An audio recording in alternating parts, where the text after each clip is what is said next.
APLM channel के मेरे सभी फॉलोअर्स, व्यूअर्स, बच्चों, मैं डॉक्टर आनंद प्रदीक्षित आपके समक्ष निःशुल्क जीवन प्रबंधन शाला में उपस्थित हूँ। आज लोगों को फिर 3 कैटेगरी में बांटा है।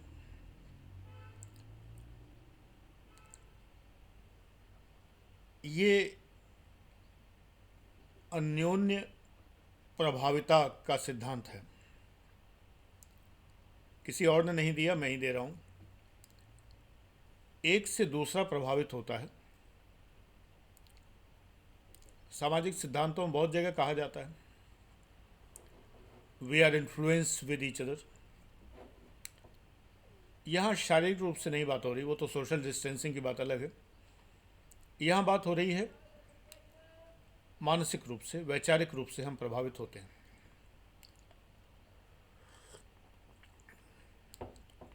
इसमें सामान्यतया 3 तरह के लोग हैं। एक तो वे हैं जो सबसे प्रभावित हो जाते हैं। ये प्रायः किसी से प्रभावित नहीं होते,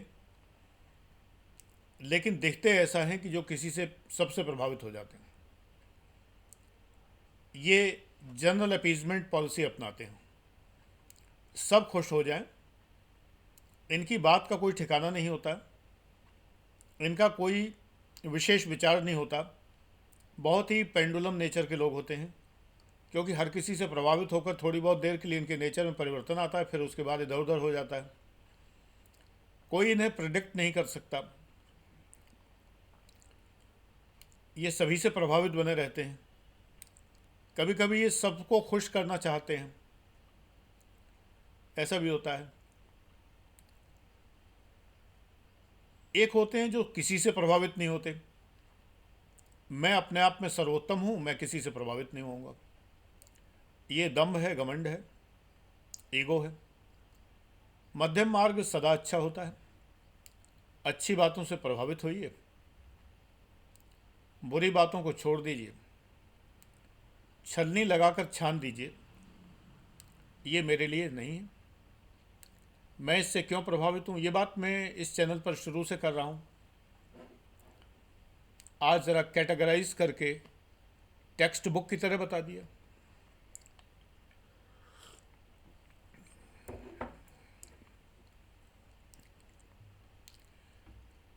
आज 4 मई को सुबह से हर न्यूज़ चैनल के पास एक ही काम है, शराब की दुकानें। सरकार का ये निर्णय गलत है। मैं सामान्यतः आलोचना नहीं करता, लेकिन ये 100% गलत है। किन दबावों में ये निर्णय लिया गया ये मैं नहीं जानता, लेकिन ये 100% गलत है। 100 के ऊपर भी कोई परसेंटेज होता तो गलत है ये। शराबियों से सोशल डिस्टेंसिंग की उम्मीद, मुंह पे मास्क बांधने की। अरे शराबी तो एक स्वच्छंद प्राणी होता है। ये तो एकदम किसी की परवाह न करने वाला, किसी की चिंता न करने वाला, बस एक ही काम है, राह पकड़ तू एक चला चल पा जाएगा मधुशाला। वैसे भी बच्चन जी कह गए हैं, मंदिर मस्जिद वैर कराते, ऐसी कुछ कहा है, मेल कराती मधुशाला। तो लोग निकल पड़े हैं मेल कराने के लिए। मंदिर मस्जिद बंद है, मधुशालाएं खुल गई। देख लीजिए अभी इस समय तक क्या टाइम हो रहा है, 1:25 है दोपहर का। अभी तक न्यूज़ चैनल शराब गा रहे हैं। मैं एक मुशायरा देख रहा था, तो किसी ने मुन्नी बेगम को आमंत्रित किया। बहुत मेरी मनपसंद फनकार हैं, बहुत अच्छी गज़ल गाती हैं। तो मुन्नी बेगम ने कहा, ऑडियो में सुना था मैंने, अब तो वीडियो मौजूद है शायद, कि लोग सोचते हैं मुन्नी बेगम गाएंगी तो शराब ही गाएंगी। आज मैं शराब नहीं गाऊंगी, आज कुछ और गाऊंगी। लेकिन हम सिर्फ शराब गा रहे हैं। आज हर न्यूज़ चैनल शराब गा रहा है। एक बार भी ये नहीं सुना कि बुक्स की, स्टेशनरी की दुकानें। मुझे अपने आईएएस एस्पिरेंट्स पे आश्चर्य है, मेरे महान आईएएस एस्पिरेंट जो पैसे दे के, फीस दे के पढ़ रहे हैं ऑनलाइन। गुरुजी, लॉकडाउन की वजह से वो घर में रजिस्टर नहीं है, नोट्स नहीं बना पा रहे हैं, वीडियो देखने का टाइम 1 महीना बढ़ा दीजिए। चलो बढ़ा दिया, कोई बात नहीं, लेकिन तुम कैसे मेरे फॉलोअर हो, मेरे शिष्य कैसे हो, और वो भी ऐसे शिष्य जो पैसे दे के पढ़ रहे। भाई एक शिष्य तो ये फ्री क्लास में पढ़ रहे हैं, यूट्यूब चैनल पे मानी बात मानी, ना मानी तो कौन सा गुरुजी कुछ उखाड़ लेंगे। लेकिन यहाँ तो आप पैसे खर्च करके पढ़ रहे हैं, तो आपको तो मेरा हर सूत्र, हाउ टू स्टार्ट, में हर जगह बताता हूँ कि 1 दर्जन रजिस्टर लेके रख लो, हमेशा तुम्हारा स्टॉक 1 दर्जन रजिस्टर होना चाहिए, 10-20 पेंसिलें, पेन वगैरह सब होना चाहिए। तुम कैसे आईएएस एस्पिरेंट हो? भविष्य तो दिख गया बेटा, तुम्हारा नज़र आ गया। मेरे 1 महीना बढ़ाने से कोई तुम्हारा भविष्य उज्जवल होने वाला है नहीं। मैं साफ कहता हूँ, बिल्कुल साफ कहता हूँ, मैंने जान लिया। रिजल्ट पहले डिक्लेयर कर दिया प्री मेंस इंटरव्यू का मैंने, तो कुछ नहीं होने वाला।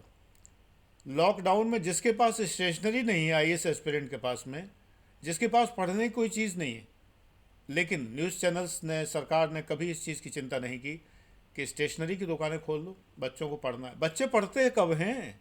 ये तो बन रहे हैं दारूबाज, ये बाज और वो बाज, ये तो वो बन रहे हैं। इन्हें मतलब ही नहीं है, ऑनलाइन घटिया से घटिया चीज़ें मिल रही हैं, उनको लेके अपना घूम रहे हैं। ज़रूरत क्या पढ़ने लिखने की? मम्मी पापा को दिखाने के लिए 2-4 ऐप वैप ज्वाइन कर लिए, 2-4 जो है चैनल ज्वाइन कर लिए, 10-20 कर लिए, जहाँ फालतू की बकवास की जा रही है, और अपना उनको दिखाने के लिए उसके अच्छे खासे पैसे मांग लेते हैं। मुझे तो 3-4 एग्जाम्पल ऐसे आ चुके जिसमें पेरेंट्स ने कहा कि और हमारा बच्चा कैसा पढ़ रहा है। मैंने कहा आपका बच्चे का नाम क्या कहिए? मैंने कहा मेरा तो कोई, मुझे सबके नाम याद रहते हैं, जितने लोग फीस दे के पढ़ते हैं मुझे सबके नाम। अब तो मुझे फ्री चैनल के कम से कम 200 बच्चों के नाम याद है। मैंने कहा इस नाम का तो कोई बच्चा नहीं है कि नहीं वो यूट्यूब पे आपकी वीडियो देखता है। तो हमने कहा वो तो फ्री है, क्या उसने यूट्यूब की वीडियोस का एडमिशन, अब तो मैंने यूट्यूब पे देखने के लिए भी 11,000 की एंट्री फीस लगा दी है पर एनम की। बाकी मैं 5-5 मिनट की वीडियो दे रहा हूँ, 30-30 मिनट के पुराने ऑडियो भी दे रहा हूँ, लेकिन 30-40 मिनट का वीडियो जो है फ्रेश रोज़ाना अपलोड करता हूँ, वो पेड में कर रहा हूँ। 11,000 पर एनम, 1 साल के 11,000, और हर महीने 1,000 रुपये का सरचार्ज एक्स्ट्रा लगेगा, क्योंकि 1 महीने के पिछले वीडियो भी मिलेंगे, इसीलिए कर दिया। क्वालिटी तो आए, माँ बाप से पैसे आप ले ही रहे हो। तो उन्होंने कहा कि 51,000, वो 55,000 रुपये लिए हैं आपका यूट्यूब चैनल ज्वाइन करने के। मैंने कहा ये जो आप बता रहे हैं ये फ्री चैनल है, कल को लोग APLM चैनल के नाम पे भी पैसे लेंगे। एक आइडिया दे दिया मैंने, लूट लो माँ बाप को भाई, है ना? इस चैनल के भी ले सकते हो पैसे, कोई बात नहीं, लेकिन असल में माँ बाप लाइफ मैनेजमेंट के लिए कुछ देंगे नहीं, ढेला भर आईएएस के नाम पर दे देते हैं। ये दुर्दशा है युवा पीढ़ी की। मैं बड़ी आस्था रखता हूँ, लेकिन बार बार डूब जाती है मेरी आस्था। जब कई लोगों ने ये कहा कि लॉकडाउन में उनके पास स्टेशनरी नहीं है, वो नोट्स नहीं बना पा रहे, तो मुझे बहुत आश्चर्य हुआ। आप नोट्स तो ऑनलाइन भी बना सकते हो, नोट पैड डाउनलोड कर सकते हो, उस पर आप वैसे नोट्स बना सकते हो, टैब पे बना सकते हो, फ़ोन पे बना सकते हो, एनीवे, लेकिन रजिस्टर होने चाहिए आपके पास। तो गवर्नमेंट या मीडिया को इस जाहिल समाज में कतई चिंता नहीं है। समाज जाहिल है, सरकार इसीलिए नहीं परवाह करती। जब आप जो चीज़ मांगेंगे नहीं तो गवर्नमेंट देगी नहीं। First demand then they will supply. Economics का भी नियम डिमांड सप्लाई का, डिमांड होगी तो आपको चिंता ही नहीं है कि नोटबुक्स, किताबें, इन चीज़ों की चिंता ही नहीं है। तो गवर्नमेंट को क्या पड़ी है कि दुकानें खोले और कहे कि स्टैंड अलोन दुकानें। स्टैंड अलोन तो भैया मधुशाला ही होती है, दारू की दुकान ही होती है, क्योंकि उसका नियम ही है कि वो खुलेगी तो वो फलाने से इतने गज दूर हो, इतने गज दूर, वो स्टैंड अलोन तो होगी। मीडिया जो दिखा रहा है वीडियोस में, वो तो स्टैंड अलोन भी नहीं है, भरे बाजार में खुली हुई है। मैं यहाँ से निकलता हूँ, शास्त्री नगर से होके जाता हूँ फलानी जगह, तमाम जगह रास्ते में मुझे मिलती, आजकल नहीं जाता कहीं, लेकिन जब कभी जाता था तो रास्ते में स्टैंड अलोन भी नहीं दिखती थी, वो भी खुली दिख रही हैं आज के टाइम में।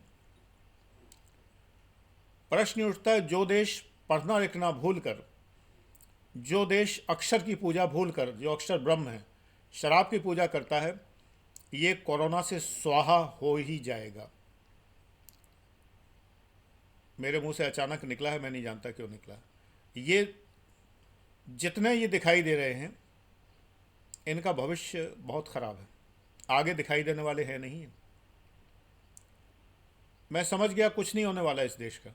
लोग कह रहे कोरोना के बाद का समाज ऐसा होगा, चुप, ऐसा होगा। ये समाज बदलने वाला नहीं है। Post corona period society, there will be a drastic change. विद्वान जो है वो बखान कर रहे हैं पोस्ट कोरोना पीरियड। अरे ये वो जाहिल हैं यार, ये घर में लॉकडाउन है तो लड़ते थे, माँ बाप को मारते पीटते थे, बीवी को, हस्बैंड को मार रहे हैं, सब कुछ कर रहे हैं। ये वो हैं, ये जाहिल हैं, जाहिल। गधों के समाज में गधत्व ही पाया जाएगा। निकल पड़े हैं सब बंधन तोड़ के, निकल पड़े। एक वो ज़माना था जब निकल पड़ते थे लोग तो कहा जाता था गांधी जी के पीछे, चल पड़े जिधर जो दो डगमग में, सारी दुनिया साथ हो ले, सारा हिंदुस्तान साथ हो ले, ये कहा जाता था। आजकल तो बस मधुशाला खुलते ही दौड़ पड़े। ये पीढ़ी, जितनी तरक्की हो रही है देश की, वो हो रही है सब जो लोग विदेशों की तरफ भाग रहे हैं, जो लोग उस तरह की एजुकेशन ले रहे हैं। इन मूर्खों की वजह से कोई तरक्की नहीं हो रही।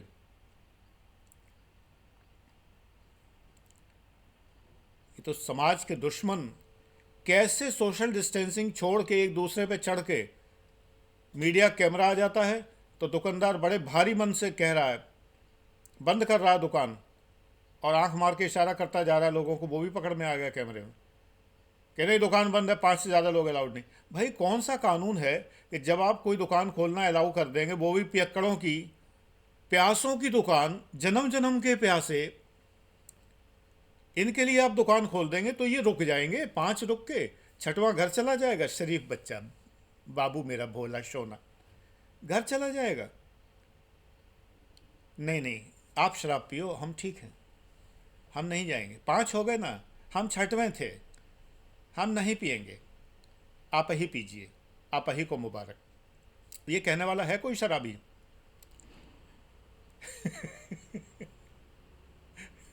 बड़ा आनंद आ रहा है देख के। मैं सच बताता हूँ कि इन सबको कोरोना भी हो जाए तो मुझे महान प्रसन्नता होगी। इतने दुर्वचन में इसलिए बोल रहा हूँ कि ना तो सरकार को ये नीति बनाते समय रत्ती भर कुछ सोचने की फुर्सत है, और न समाज को फुर्सत है कि ये नीति बनी तो ये गलत नीति बनी। ये दुकानें तो नहीं खुल, हरियाणा तो बहुत पहले खोलने को तैयार था, वहाँ शायद दरकार ज़्यादा होगी, प्यास हर एक स्टेट के अलग अलग है, बहुत पहले खोलने को तैयार बैठा, वो तो केंद्र सरकार ने कुछ दिन की डिले कर दी। इसके पीछे की जो कहानियाँ मैं जानता हूँ, सरकारी अफसर रह चुका हूँ, मैं जानता हूँ क्यों क्या हुआ, सब पता है मुझे। I know each and everything. अब आपका दिमाग अगर वहाँ तक नहीं पहुँचता तो फिर आप समाज में रहते नहीं। ये सब क्यों होता है? हैशटैग विजय माल्या, हैशटैग दारू किंग, हैशटैग दिस दैट। ये क्या है? क्या ये सोचिए ज़रा। जिस देश में पढ़ने लिखने के नाम पर कुछ नहीं है, मंदिर मस्जिद बंद हैं, स्कूल कॉलेज बंद हैं, सब संस्थाएं बंद हैं पढ़ाने लिखाने से संबंधित, दारू की दुकानें खुली। इडियट्स। अगर आप भी मेरी तरह सोचते हैं कि ये इडियोटिक नेचर है सोसाइटी का, सरकार वही करती है जो सोसाइटी चाहती है। अगर सोसाइटी इतनी गंदी, इतनी पियक्कड़, इतनी निकृष्ट ना होती, इतने जाहिल ना होते, तो सरकार ये निर्णय कभी नहीं लेती। क्योंकि सरकार के निर्णय सदैव अच्छे होते हैं, ये निर्णय बिल्कुल अच्छा नहीं है। सिर्फ इसलिए नहीं है कि ज़्यादातर लोग प्यासों मर रहे हैं, शराब की आस में जी रहे हैं, मर रहे हैं। और अगर इन पर कोरोना ने अटैक न किया तो लोग और ज़्यादा पिएंगे, सोचेंगे इसीलिए बच गई। क्योंकि एक तो हवा में तैर ही रहा था वायरल न्यूज़, फेक न्यूज़, कि शराब पीने से कोरोना मर जाता है, हैं? सच बात ये है। हर समय में बुज़ुर्गों को ये रहने लगने लगता है हमेशा, ये दुनिया अब रहने लायक नहीं रही। हमारे ज़माने में भी लोग कहा करते, जब हम बच्चे थे, जब हम युवा हुए, तब के बुज़ुर्ग भी यही कहते थे, ये दुनिया रहने लायक नहीं है। मुझे भी ऐसे ही लगता है, ये संसार है नहीं वास्तव में। जो व्यक्ति, ये फालतू की बातें हो गई, ये शाम न विद्या न तपो न दानम ज्ञानम न शीलम न गुणो न धर्मा ते मरते लोग, नहीं, वही तो सुखी है आज। मनुष्य रूपेण गर्दभाष चरंती, यही सुखी है। बहुत बढ़िया, लो आनंद, मौज बनाओ, पड़े रहो नाली में, कोई प्रॉब्लम नहीं। मेरे चैनल पे हो तो कम से कम ये मत करना, और कम से कम वही सोचना जो मैं सोचता हूँ। अगर मेरे चैनल पर रहने के बावजूद भी 4 बोतल बोध का काम तेरा रोज का, तो फिर छोड़ो यार, चैनल वाले छोड़ दो, जाओ। फिर ना मैं तुम्हारे लायक हूँ, ना तुम मेरे लायक हो। You can go if you think like that.